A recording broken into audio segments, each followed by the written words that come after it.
خدا کے لیے میری مدد کرنے ورنہ میری زندگی برباد ہو جائے گی۔ وہ اس کے قدموں میں گرنے ہی والی تھی کہ بالاج دو قدم پیچھے ہٹ کالے رنگ کی چادر میں لپٹے اس خوبصورت دوشیزہ کو دیکھ کر وہ چند لمحوں کے لیے حیران رہ گیا۔ اس کی گہری سیاہ آنکھیں، لمبی لمبی پلکیں اور میرون رنگ کے ہونٹ ایسے تھے کہ اسے کسی میک اپ کی ضرورت ہی محسوس نہیں ہوتی تھی۔ شفاف ہیرے جیسی دمکتی آنکھوں سے آنسو موتیوں کی مانند ٹپک رہی تھی۔ بالاج نے فوراً منشی رشید کو آواز دی، کون ہے یہ لڑکی اور اسے کس نے اس حال تک پہنچایا ہے؟ منشی رشید نے تفصیل بتاتے ہوئے کہا، سائیں، یہ اکبر لنگڑے کی بھتیجی ہے۔ اس کے ماں باپ فوت ہو چکے ہیں اور یہ اپنے چچا کے پاس رہتی ہے۔ مجھے اس کے بارے میں سب معلوم ہے۔ اس کا چچا اور چچی دونوں بہت لالچی ہیں اور مل کر اس یتیم بچی پر بے حد ظلم کرتی ہیں۔ منشی رشید کی بات سن کر بالاج کے ماتھے پر بل پڑ گئی۔ وہ غصے سے بولا، اتنا ظلم ہو رہا ہے اس یتیم لڑکی پر اور تم مجھے آج بتا رہے ہو؟ پھر اس نے فیصلہ کن لہجے میں کہا، اب یہ لڑکی اس گھر میں واپس نہیں جائے گی۔ اسے حویلی بطور ملازم رکھو، اب یہ وہیں رہے گی۔ یہ سن کر لڑکی کی آنکھوں میں خوشی کے آنسو بھر آئے۔ وہ جلدی سے بولی، لیکن سائیں، میں اب گھر نہیں جا سکتی۔ اگر میں واپس گئی تو میرا چچا اسی وقت مجھے شہر لے جائے گا۔ بس آپ مجھے حویلی بھجوا دیں، آپ کی مجھ پر بہت مہربانی ہوگی۔ وہاں میری عزت بھی محفوظ رہے گی اور جان بھی۔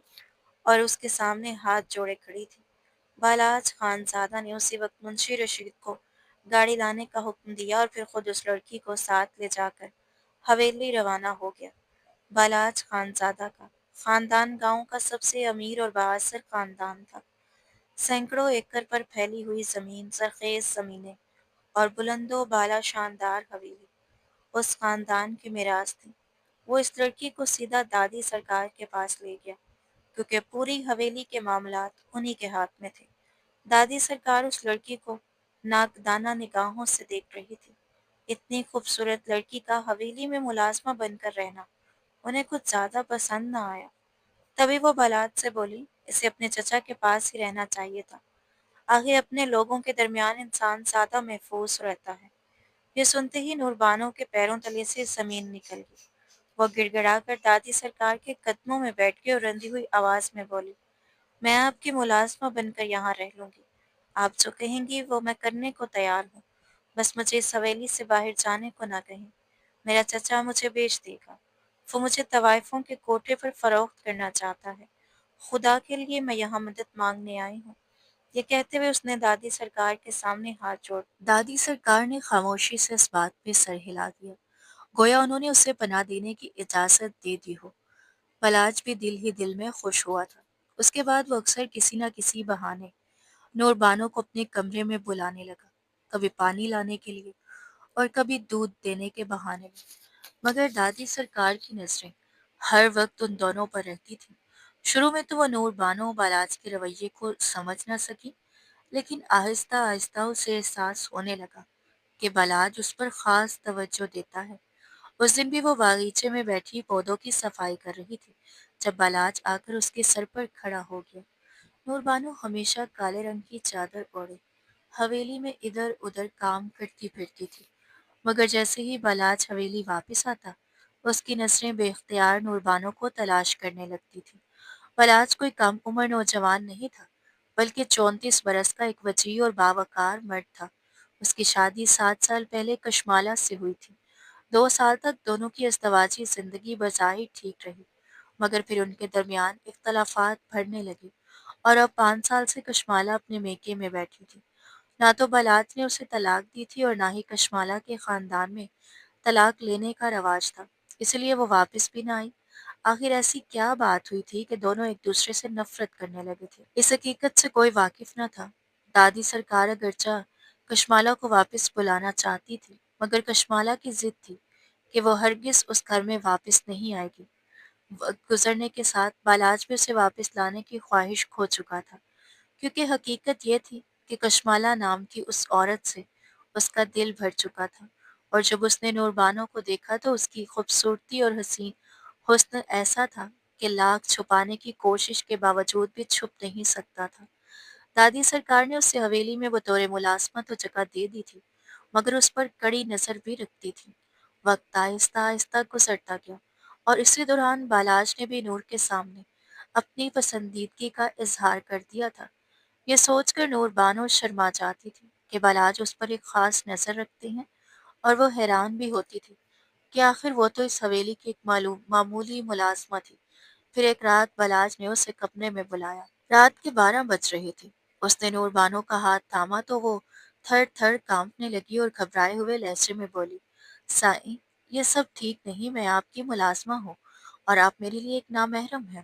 بالاج نے نرمی سے کہا، نور بانو، میں تم سے ایک رشتہ جوڑنا چاہتا ہوں، ایک ایسا رشتہ جو محبت سے بنا ہے، کیونکہ میں تمہیں بہت چاہنے لگا ہوں۔ نور نے دھیمی آواز میں کہا، لیکن ہمارے درمیان ایسا کبھی نہیں مضبوط رشتہ نہیں جسے میں کوئی نام دیا جا سکے۔ بالاج نے جواب دیا، میں تم سے نکاح کر لوں گا۔ محبت اور احساسات کے اس موڑ پر نور بانو بھی خاموش رضامندی اختیار کر گئی۔ پھر ایک دن جب دادی سرکار اپنی بڑی بیٹی سے ملنے اس کے گاؤں گئی ہوئی تھی اور حویلی تقریباً خالی تھی، تو بالاج خاموشی سے نور بانو کو اپنی گاڑی میں بٹھا کر شہر لے آیا۔ شہر کی ایک مسجد میں اس نے نور بانو سے نکاح کر لیا۔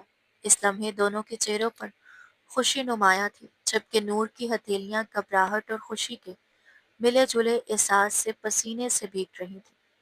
اسے یقین نہیں آ رہا تھا کہ آج اس کی محبت کو ایک جائز اور خوبصورت رشتہ مل گیا ہے۔ بالاج نے مسکراتے ہوئے کہا، اب تو ہماری محبت کو ایک نام مل گیا ہے، اب تو انکار نہیں کرو گی نا؟ یہ سن کر نور بانو نے شرم سے اپنا چہرہ دونوں ہاتھوں میں چھپا لیا اور خاموشی سے مسکرا دی۔ پھر جب بھی بالاج کو اس کی طلب ہوتی، وہ کسی نہ کسی بہانے سے نور بانو کو اپنے کمرے میں بلا لیتا۔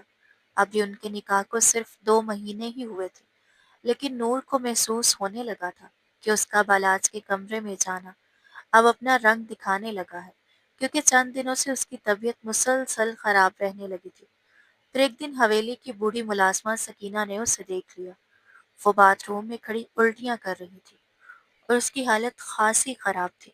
اے لڑکی، کیا ہو گیا ہے تجھے؟ کئی دنوں سے دیکھ رہی ہوں تیری طبیعت ٹھیک نہیں لگتی۔ سکینہ شک بھری نظروں سے نور بانو کو دیکھتے ہوئے اس کے وجود کا جائزہ لینے لگی۔ نہیں اماں سکینہ، ایسا کوئی بات نہیں۔ نور کی آنکھوں میں خوف اتر آیا تھا۔ اچھا ادھر آ، تجھے دیکھوں، کہیں تیری ناف تو نہیں ٹل گئی؟ پیٹ دکھا ذرا۔ برسوں پہلے وہ دائی بھی رہ چکی تھی اور عورتوں کی حالت آنکھوں ہی آنکھوں میں بھاپ لیتی تھی، اسی لیے اب اسے نور بانو پر شک ہونے لگا تھا۔ ارے نہیں اماں، بس پیٹ میں درد تھا، میں نے گولی کھا لی ہے، تھوڑی دیر میں ٹھیک ہو جاؤں گی۔ یہ کہتے ہوئے نور جلدی سے اپنے کوارٹر سے باہر نکل آئی۔ اس کا دل زور زور سے دھڑک رہا تھا۔ حالات اب اس کے ہاتھ سے نکلتے جا رہے تھے۔ مجھے سائنس سے بات کرنی پڑے گی، ورنہ میری زندگی مشکل ہو جائے گی، وہ برتن دھوتے ہوئے یہی سوچتی رہی تھی۔ پھر اس رات بالاج کی بے چینی اپنے عروج پر تھی۔